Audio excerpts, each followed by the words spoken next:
Feelings या जिनको जानवरों के बारे में भी थोड़ी फीलिंग्स हैं, और अगर आप उन्हें हर्ट करते हैं तो ये उस इंसान के रिलीजन के प्रति जाना है।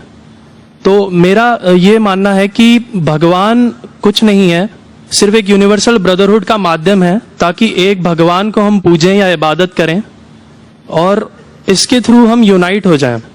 तो मेरा सवाल ये है कि हम हमेशा भगवान को इस तरह तोलते हैं कि उसे इंसान की तरह फीलिंग्स हैं, वो हमें सजा देता है, हमें रिवॉर्ड करता है, पर हमारे अलावा इस यूनिवर्स में, मैं उस वर्ड पे स्ट्रेस करूंगा, यूनिवर्स में जानवर भी हैं जिनका काम इस भगवान के बिना चल रहा है, जिनमें कोई फीलिंग्स नहीं है, ना वो कुरान पढ़ते हैं ना बाइबल पढ़ते हैं। वो भी जीवित हैं, हम भी जीवित हैं। हमें एक गुमान हो गया है कि हम थोड़े स्मार्ट हैं, पर वो भी इस सृष्टि का हिस्सा हैं। तो इस यूनिवर्सल ब्रदरहुड में उनके प्रति हमारी भावनाएं के बारे में कुछ जिक्र, और मैं जानना चाहूंगा कि क्या पैंथीज्म इसका एक सॉल्यूशन नहीं है, क्योंकि इसमें हम किसी एक इंडिविजुअल को वर्शिप नहीं करते। जैसा कि जुडाइज्म में कहा गया कि I am a jealous God, और एक जेलस एक ऐसा इमोशन नहीं है जिसे हम पूज सकें मेरे हिसाब से। पर अगर हम पैंथीज्म को एक सोल्यूशन माने तो ये एक ऐसी चीज है जो हमेशा रही है, पेड़ हमेशा रहे हैं, ये यूनिवर्स हमेशा रहा है, और जबकि धारणाएं, डेफिनेशंस भगवान की हमेशा बदलती रही हैं। तो अगर हम गॉड को कांस्टेंट के रूप में देखना चाहते हैं और इसे एक माध्यम बनाना चाहते हैं आपसी भाईचारे का, आलमी भाईचारे का, तो क्या पैंथीज्म इसका एक सॉल्यूशन नहीं है? भाई साहब ने सवाल पूछा कि यूनिवर्सल ब्रदरहुड हम सिर्फ इंसानों तक महदूद रह गए हैं, क्या जानवर में जान नहीं है? और ये भगवान को हमने खुद बनाया ताकि आलमी भाईचारा रहे, लेकिन क्या पैंथीज्म इसका सोल्यूशन नहीं है कि भगवान को हम दूसरे रूप में देखें? भाई साहब का अच्छा सवाल है। सवाल के दो हिस्से हैं। पहला एक हिस्सा है कि यूनिवर्सल ब्रदरहुड सिर्फ महदूद इंसानों तक क्यों, जानवर पेड़ पौधों को क्यों नहीं लिया गया? दूसरा सवाल, क्या पैंथीज्म इसका सोल्यूशन नहीं है? पहले सवाल का जवाब कि यूनिवर्सल ब्रदरहुड, आलमी भाईचारा के अंदर हम बाकी जीवित चीजों को क्यों नहीं लेते? अगर लेंगे तो जीना ही मुमकिन नहीं है। अगर हम लेंगे बाकी जीवित चीजों को, हम आलमी भाईचारे में लेंगे, तो आपको यहां खड़े रहना भी मुमकिन नहीं है 5 मिनट तक के। क्यों? मैं बोलूंगा, क्योंकि मैं डॉक्टर हूं। भाईचारा का एक उसूल है कि दूसरे भाई का कत्ल मत करो, उसूल है क्या नहीं? ठीक है, आप सांस ले रहे अभी, सांस ले रहे ना, आप जब सांस लेते लाखों जर्म्स का कत्ल कर रहे हैं आप कैसे भाई? ये लाखों लोग का कत्ल कर रहे जीने के लिए, ये कैसा भाईचारा है? तो इसीलिए भाईचारे का डेफिनेशन जरा हम बराबर तौर से समझ ले, फिर हम डिस्कस करें। क्योंकि अगर आप कहेंगे हर जीवित चीज मेरे भाई है, तो आप भाईचारे के खिलाफ। कोई भाईचारा में ये नहीं है कि दूसरों का कत्ल करो अपने आप को जिंदा रखने के लिए। कभी भी इस्लाम में ये नहीं कहा गया है कि दूसरों को दबाओ अपने आप को ऊंचा करने के लिए। और मैं अल्लाह के रसूल की एक मिसाल दूंगा आपको।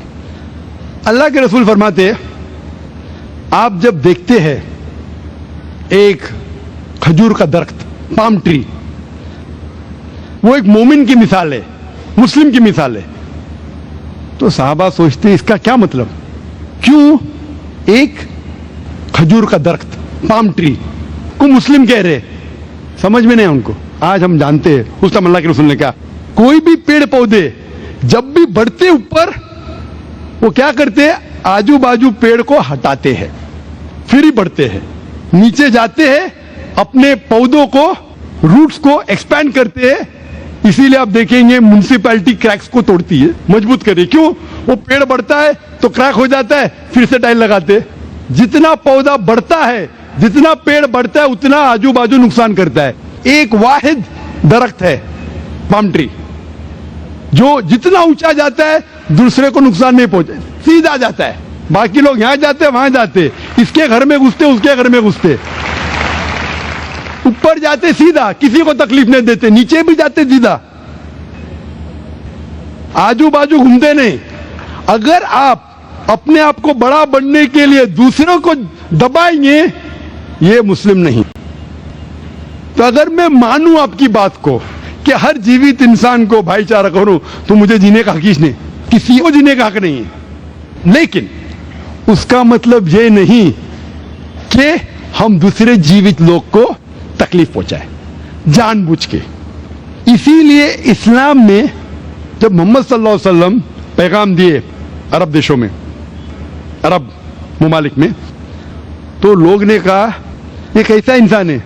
जब अल्लाह के रसूल ने कहा कि ऊंट के ऊपर ज्यादा वजन मत डालो, हराम है, घोड़े को ज्यादा तकलीफ मत दो, तो लोग कहने लगे ये तो अभी इंसानों की हुकूक की बात कर रहा था, अभी जानवरों के हुकूक की बात कर रहा है।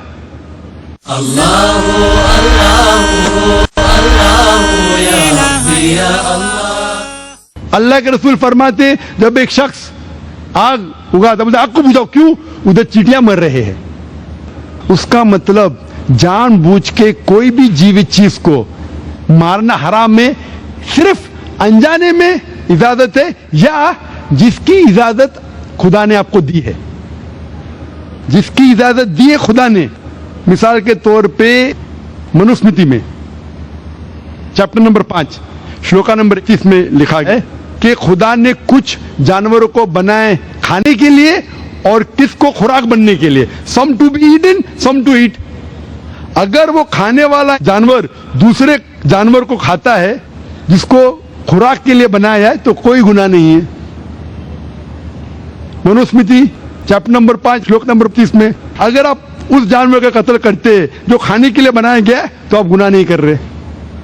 Manusmriti chapter number 5 shloka number 39 में सैक्रिफिशियल एनिमल, जो एनिमल कुर्बानी के लिए बनाए गए उसकी कुर्बानी देना गुनाह नहीं है। मैं क्यों हिंदू धर्म से कह रहा हूं, मुस्लिम से भी कह सकता हूं, बहुत से हवाले। उसका मतलब हमें किसी को तकलीफ नहीं देना चाहिए। लेकिन अगर अनजाने में चलते चलते चींटी मर गई तो आप बाहर चले नहीं सकेंगे, आप सांस लेंगे जर्म, तो अल्लाह ताला ने जर्म को पैदा किया है मरने के लिए आमतौर पे, तो आप गुनहगार नहीं। मालूम कुछ जैन लोग मास्क पहनते तो भी मरते, पानी को उबालते, उबालने से मार रहे, उबालने पानी पी के फायदा क्या? अंदर मारने के बदले बाहर मार रहे, क्या फायदा? ये मुमकिन ही नहीं है। लेकिन जानबूझ के कोई जानवर को, और एक मिसाल दूंगा, हमारे खतीब जुमा नमाज पढ़ाए थे कल, डॉक्टर उस्मान, उनने अपने खुतबे में मिसाल दी थी। क्या एक औरत थी जो बहुत बेहया थी, क्या कहेंगे, जो आम तौर पे लोगों की जीनत थी। मैं लफ्ज उर्दू जरा मेरी कमजोर है, मैं किसी को ठेस नहीं पहुंचाना चाहता, इंग्लिश में कहेंगे नॉट विथ गुड कैरेक्टर, बाजारी औरत। जरा मैं ऐसे लफ्ज में इस्तेमाल करना चाहता किसी को चोट पहुंचे, तो बाजारी औरत थी जो बहुत गुनाह करती थी। लेकिन एक वक्त एक कुत्ते को पानी पिलाया तो अल्लाह के रसूल फरमाते सिर्फ वो एक अच्छे अमल के वजह से खुदा ने उसे जन्नत में डाला।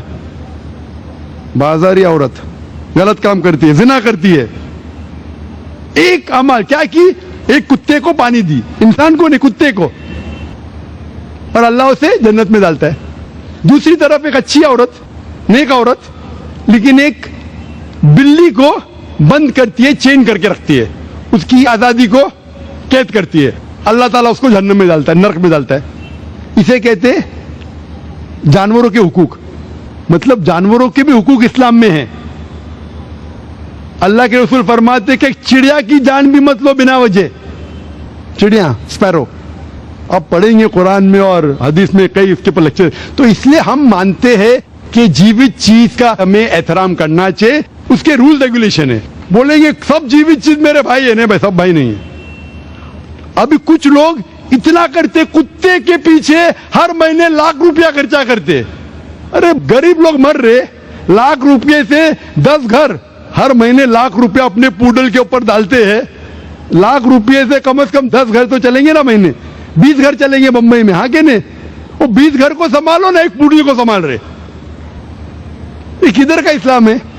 ठीक है जानवर की कदर करो, इतना कदर मत करो कि उसके हाथ में चेन डालो सोने की, ये करो, ये खाना लेके आओ, खाना लेके आते लाख रुपए का, आप समझ रहे ना? तो इतना मत इसराफ करो।